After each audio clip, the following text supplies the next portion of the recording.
হাসপাতালের নীরব রাত, রোগীরা কেউ ঘুমোচ্ছে, কেউ বা ব্যথায় ছটফট করছে।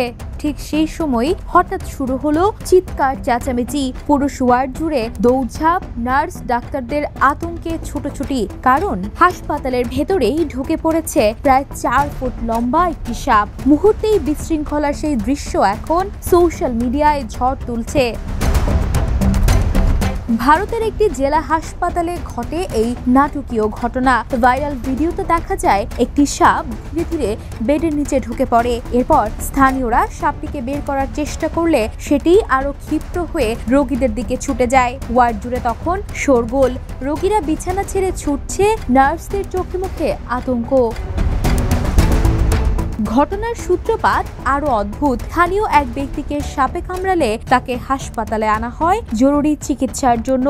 সঙ্গে আনা হয় 1 নয় 2টি সাপ, যেন চিকিৎসকেরা প্রজাতি শনাক্ত করতে পারেন। কিন্তু ওয়ার্ডে আনার পরে একটি সাপ ছুটে পালিয়ে যায়, আর সেটি ছড়িয়ে দেয় হাসপাতাল জুড়ে হাহাকার।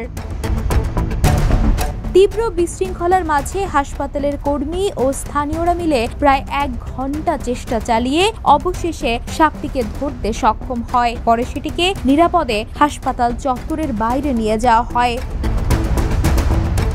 ঘটনার পর অনেক রোগী উদ্বেগ প্রকাশ করেছেন, হাসপাতালের মতো নিরাপদ জায়গাতেও যদি এমন ঘটনা ঘটে তাহলে কোথায় নিরাপদ? Desk report, the news.